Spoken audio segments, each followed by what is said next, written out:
अस्सलाम वालेकुम, आदाब, नमस्कार दोस्तों। उम्मीद करते हैं आप सब लोग बहुत अच्छे होंगे और भाजपा सरकार के द्वारा लाए हुए अच्छे दिनों का भरपूर मज़ा लेते होंगे। आज एक टॉपिक है जो बड़ा ही हॉट टॉपिक रहा है पिछले एक हफ्ते के लिए, क्योंकि ये बड़े बड़े चैनलों के प्राइम टाइप में नहीं रहा, सिवाय एक चैनल एनडीटीवी को छोड़कर दैनिक भास्कर के फ्रंट पेज पे रहा। इन दो चैनलों को छोड़कर एक न्यूज़ चैनल, एक इलेक्ट्रॉनिक चैनल है। बाकी तमाम उन गोदी दलाल मीडिया के खबरों से ये दूर रहा पेगासस का मामला। लेकिन ये मामला बहुत ही गंभीर है, देशद्रोह का मामला है और भारत के देश के आंतरिक सुरक्षा का मामला है। और हमारे ऊपर में कोई भी स्पाइंग कर सकता है, नज़र रख सकता है, चोरी कर सकता है, डेटा चोरी कर सकता है। इसको मद्देनज़र रखते हुए ये मामला बड़ा ही गंभीर है, जिसको बहुत ही हल्के तौर पर भाजपा सरकार रफा दफा करना चाहती है। इसके बारे में बात जानबूझ के नहीं करना चाहती है, क्योंकि उसे पता है कि वो जिस तरह के देशद्रोह में संलिप्त कुछ लोग हैं इसमें, वो इसको जग जाहिर नहीं होना देना चाहते हैं। तो आप सभी लोगों से गुजारिश है कि इस पॉइंट पर हम लोग बात करेंगे और आपकी क्या राय है कमेंट में ज़रूर बताइएगा, क्योंकि ये मामला बहुत ही गंभीर है, छोटी मोटी बात नहीं है। एक ऐसी चीज़ है जो हमारे देश के सुरक्षा से जुड़ा हुआ मामला है। आप सबको पता होगा कि बीच में एक मामला सामने आया था कि इजराइल की एक कंपनी है पेगासस, जो काम करती है, सॉफ्टवेयर इस तरह का डेवलप करती है जो लोगों को उसके मोबाइल नंबर से या उसका मोबाइल से उसके तमाम जासूसी करती है, उसका डेटा देखती है, उसके हर एक एक्टिविटीज़, उसके वेब ब्राउज़रिंग की पूरी हिस्ट्री, आप क्या देख रहे हैं, क्या सुन रहे हैं, किस तरह की बातें कर रहे हैं, कहाँ कॉल कर रहे हैं, तमाम इन्फॉर्मेशन जो है ये कलेक्ट करती है। भारत के लगभग 40 से ज़्यादा जो लोग हैं उनकी जासूसी कराई गई है इसी पेगासस कंपनी के द्वारा, जो इजराइल की कंपनी है। इजराइल की ये जो कंपनी है पेगासस, उसका ये कहना है कि हम उन्हीं देशों को ये सुरक्षा से जुड़ी हुई बातें या फिर ये सॉफ्टवेयर या फिर ये टेक्नोलॉजी सेल करते हैं जो अपने देश के अंदर के आंतरिक सुरक्षा, आतंकवाद से लड़ने की चीज़ों पर काम करते हैं। हम उनको सेल करते हैं, बेचते हैं करोड़ों अरबों रुपए में। तो यहाँ पर दो बातें हैं। जब इस पूरी दुनिया में इस बात को लेकर हंगामा मचा है कि हमारे देश के अंदर में, लगभग भारत की, बाकी की दुनिया का छोड़ दीजिए, जबकि इस मामले को लेकर खुद इजराइल भी इसकी जांच कराने लग गया है, दूसरे देशों ने जांच की शुरुआत कर दी है, लेकिन भारत में इसकी कोई खोज खबर इसलिए नहीं है क्योंकि इसमें किसी की संलिप्तता उसको उजागर कर देगी, उसको एक्सपोज कर देगी, उसकी घटिया नीच हरकत और राजनीति पर बहुत बड़ा सवालिया निशान खड़ा कर देगा। तो इसीलिए इसके बारे में कोई मीडिया, खासकर कोई दलाल गोदी मीडिया, इस पर कोई भी चर्चा नहीं करना चाहती है। अब एक बात आप सोचिए, पेगासस जो है, जो कंपनी है, वो ये कहती है कि हम बिना किसी कंसेंट के, सरकार के कंसेंट के या उनके जो भी डिफेंस मंत्रालय है, मिनिस्ट्री है, हम उनसे कंसेंट लिए बगैर ये काम नहीं करते हैं। तो इसका मतलब साफ है कि भारत के अंदर में जिन 40 लोगों का जासूसी करवा रही थी भाजपा की सरकार, या तो भाजपा की सरकार का कंसेंट है, यानी कि उनकी आज्ञा के अनुसार हो रहा है, और किसका हो रहा है? पत्रकारों का हो रहा है, कुछ उद्योगपतियों का हो रहा है, और खुद कुछ दलाल गोदी मीडिया के कुछ घरानों का हो रहा है। अब इसमें भारत की सरकार जो है, भाजपा की जो सरकार है, वो ये कह रही है कि नहीं, इसका हमारे से कोई लेना देना नहीं है, हम कुछ नहीं जानते हैं। अगर इससे कोई लेना देना नहीं है तो इसका मतलब साफ है कि कोई विदेश की कोई भी कंपनी हमारे देश के आंतरिक सुरक्षा में सेंध लगा सकती है बहुत आसानी से, और भाजपा की सरकार इस पे खामोश है। आप इस पे गौर करके सोचिए कि अगर भाजपा की सरकार ने इस बात की इजाज़त नहीं दी कि हमारे देश के लोगों के अंदर की जासूसी करी जाए, तो इसका मतलब साफ है कि वो इजरायली कंपनी अपनी मर्जी से वो जासूसी कर रहा था, और अपनी मर्जी से अगर जासूसी कर रहा था तो ये देश के आंतरिक सुरक्षा के मामले में बहुत बड़ा सवालिया निशान है। चाइना तो ऑलरेडी हमारे देश के अंदर में घुस चुका था, जो कि लाल लाल आंखें और 56 इंची के मुंह पे तमाचा था ये। अब हमारे चेहरे पर एक बहुत बड़ा तमाचा एक ऐसे आतंकवादी संगठन के द्वारा किया गया, क्योंकि अगर हमारे देश के अंदर में किसी संगठन के द्वारा या किसी संस्था के द्वारा या किसी एजेंसी के द्वारा किसी की जासूसी कराई जाती है, जो अपोजिशन के लीडर हैं जिसको लोग ना जाने किस किस नाम से चिढ़ाते हैं, राहुल गांधी जी से अगर डर नहीं होता तो उनकी जासूसी कराने का क्या मतलब था। राहुल गांधी जी के मोबाइल में मालवेयर ऐसा डाल दिया गया, एक ऐसा सॉफ्टवेयर डाल दिया गया जिससे उनके अंदरूनी जितने भी सिस्टम है उसको हैक किया जा सके, उसकी इंफॉर्मेशन चोरी किया जा सके और उनके तमाम सेंसिटिव इंफॉर्मेशन को चोरी किया जा सके। तो अगर इसमें भारत सरकार का कंसेंट नहीं था, अगर भारत सरकार की इसमें इजाज़त नहीं थी, तो कैसे कोई विदेशी कंपनी जो है, इस पेगासस नाम की कंपनी जो है, जो भारत के अंदर के लोगों की जासूसी करवा रही थी, तो क्या इसके ऊपर में जांच नहीं होनी चाहिए? क्या इसके ऊपर में एक बहुत ही कड़ा विरोध नहीं दर्ज होना चाहिए भारत की तरफ से?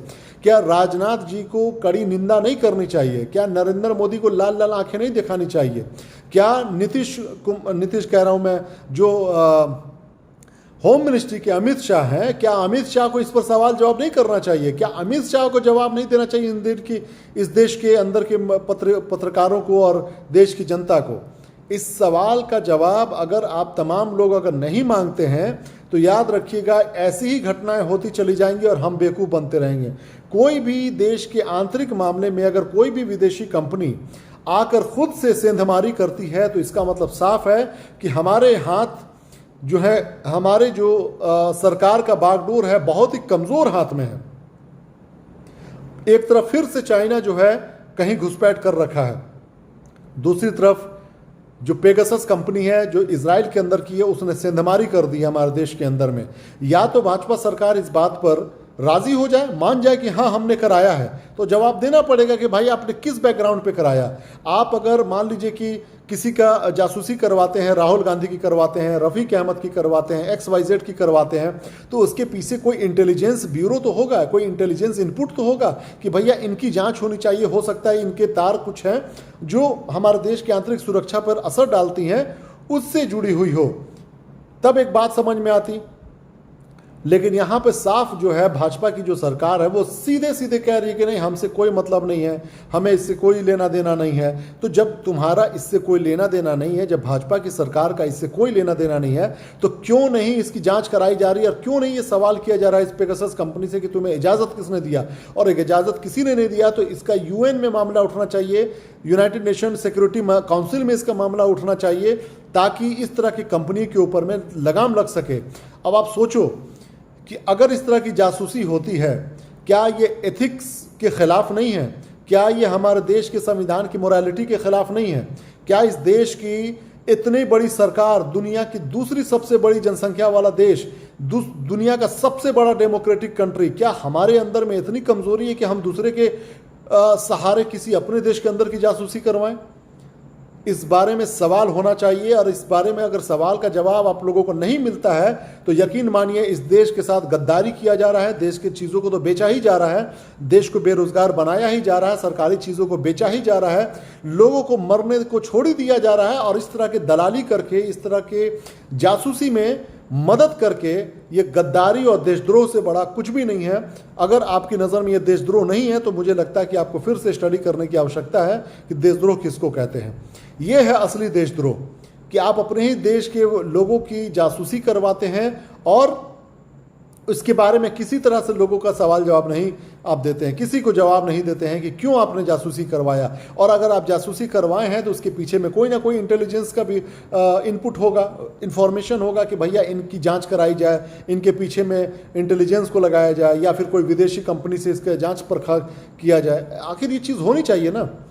लेकिन अफसोस की बात है कि हमारे देश के अंदर में इतने बड़े सवाल करने वाला ना कोई पत्रकार है, ना हमारे देश में कोई इस तरह की मीडिया संस्था है, और ना ही हमारे देश में इतनी हिम्मत है किसी संस्था की, चाहे वो मुझे नहीं मालूम है कि जो IB है वो इस पे काम कर रही है कि नहीं, जो NSA है उस पे काम कर रही है कि नहीं, क्योंकि ये दोनों की दोनों चीज़ें अमित शाह के हाथ में है। और अमित शाह कौन है आप सबको पता है, उसका बैकग्राउंड क्या है सबको पता है, तड़ीबार हो चुके हैं एक बार वो। लेकिन अफसोस की बात यह है कि हमारे देश के अंदर में विदेशी ताकतें बहुत आसानी से सेंध लगा दे रही हैं और भाजपा की सरकार जो है खामोश बैठी हुई है। वो अपने ही देश के अंदर के लोगों की सरकार गिराने के चक्कर में है, अपने अपोजिशन को कमज़ोर करने के चक्कर में है, कांग्रेस को बिना मतलब कि आपका टारगेट पे लेने के चक्कर में है, शिवसेना की सरकार है मुंबई में उसको गिराने के चक्कर में है, कर्नाटका में आपने देख ही लिया, बिहार में कोशिश हुआ देख ही लिया आपने किस तरीके से सेंधमारी हुआ। तमाम चीज़ें करने में भाजपा सिर्फ और सिर्फ इसी चीज़ में आगे है। लेकिन किसी भी मुहाज पर जो दुश्मनों से लड़ने की बात हो, चाइना को लाल लाल आंख दिखाने की बात हो, चाहे इस इजरायली जो कंपनी है जो सेंधमारी करी हमारे देश के अंदर में जासूसी करके, ये पेगासस नाम की कंपनी, इस पर भी जवाब देने के लायक नहीं है ये भाजपा की सरकार और ये मोदी की सरकार। बहुत शर्मनाक है, मतलब शर्म आनी चाहिए इन लोगों को, थूक मतलब चुल्लू भर पानी में डूब मरना चाहिए। जब पेट्रोल स्टेशन के बारे में बात हो रही थी तो 2014 में याद होगा कि चारों तरफ बोर्ड लगा दिया गया था नरेंद्र मोदी के द्वारा कि अब की बार नरेंद्र मोदी की सरकार, पेट्रोल की मार, अब की बार नरेंद्र मोदी की सरकार। अब उसको हटा दिया गया है। अब फ्री वैक्सीनेशन, देखिए कितने बड़े ये झूठे लोग हैं।